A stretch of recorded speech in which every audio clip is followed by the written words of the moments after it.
3 hours, 180 minutes, 10,800 seconds. In the grand scheme of a life, it's nothing. A movie, a dinner, a nap. But sometimes 3 hours is everything. Sometimes 3 hours is the difference between a mystery and an answer, between a suspect and a free man, between a family's hope and their despair. June 9th, 2017, a Friday, Richmond, Virginia. A 44-year-old high school teacher named Patricia Vance finishes her last class at 3:15 p.m. She tells a colleague, "I'm heading home. Long weekend ahead." The drive from school to her home takes 22 minutes. She never arrived. Her husband, Thomas Vance, reported her missing at 9 p.m. that night. He said he came home from work, found the house empty, and called police. But between 3:15 p.m. and 9 p.m., there are nearly 6 hours. 6 hours that should have been accounted for. 6 hours that, for the most part, were. Except for 3 of them. 3 hours that still haunt this case. Patricia Vance was a beloved history teacher at West End High School. 15 years in the classroom. Known for her enthusiasm, her fairness, and her punctuality. Patty was the kind of teacher who remembered every student's name. Even years later, she cared. She really cared. Her husband, Thomas, was a pharmacist. Their marriage was described as steady. No major conflicts, 2 grown children. On June 9th, Patricia's day was normal. She taught 3 classes, she ate lunch in the faculty lounge. At 3:15 p.m., she was seen leaving. Security cameras show her walking to her silver Honda Civic. She gets in, she drives away. Detective Marcus Webb was assigned the case. The known timeline was easy to establish. 3:15 p.m., leave school. 3:22 p.m., phone pings near Broad and Lombardy. 3:28 p.m., stops at CVS. 3:35 p.m., phone pings near her neighborhood. 3:37 p.m., phone pings from inside her home.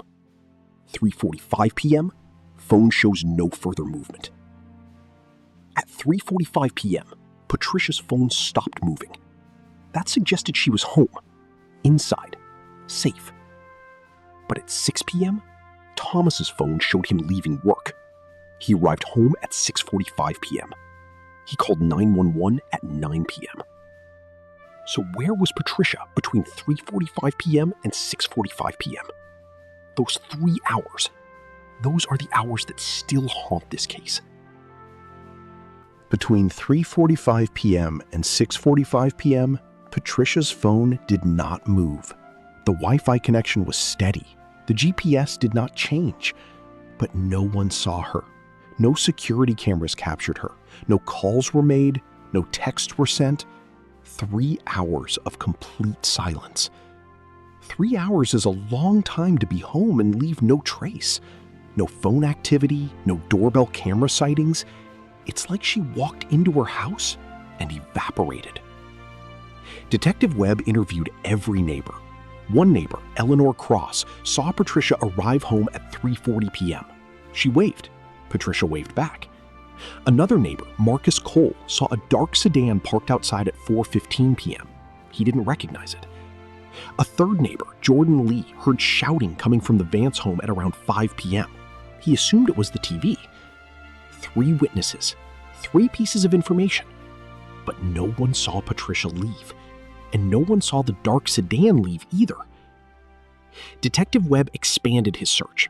Traffic camera footage showed a black Nissan Altima turning onto Patricia Street at 4:18 p.m. The same car was seen leaving at 5:52 p.m. The license plate was traced to a rental agency.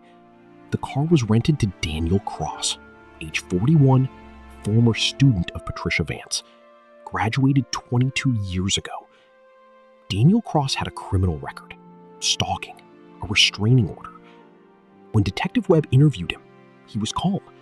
He said he was in the neighborhood. He said he didn't remember Patricia. I don't remember her.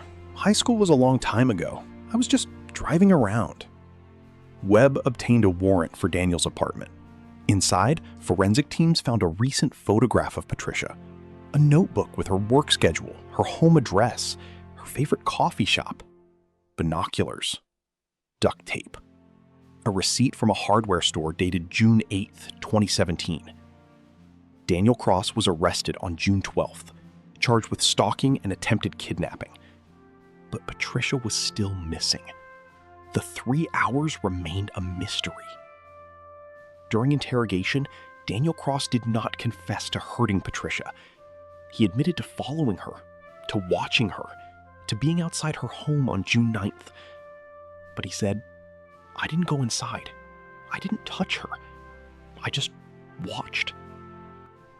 Daniel, if you were just watching, why did you bring duct tape? Why were you there for 90 minutes? I was working up the courage to talk to her. I never did. I left. Detective Webb asked the question that still haunts the case. If you left at 5:52 p.m., what happened to Patricia between 3:45 p.m. and 5:52 p.m.? And what happened between 5:52 p.m. and 6:45 p.m.?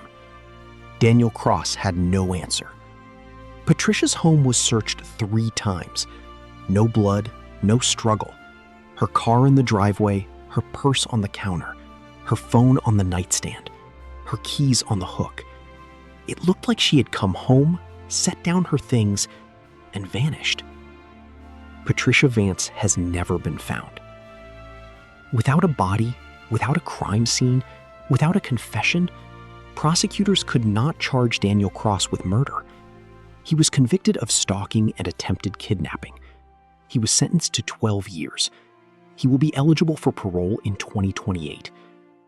Thomas Vance still lives in the same house. He keeps Patricia's car in the garage, her phone charged, her keys on the hook. I come home every day and look at her keys. They haven't moved in 8 years. I keep hoping one day they'll be gone, that she came back and took them. But they're always there. The 3 hours between 3:45 p.m. and 6:45 p.m. are still a mystery. Detective Webb, now retired, still thinks about the case. Someone knows what happened in those 3 hours. Daniel Cross knows more than he told us. But without a body, without evidence, it's just a gap. A 3-hour gap that still haunts me. 3 hours, 180 minutes, 10,800 seconds. For Patricia Vance's family, it's everything. If you have any information about the disappearance of Patricia Vance, contact the Richmond Police Department. I'm your host. Thank you for watching. And remember, the hours we can't explain are the ones that matter most.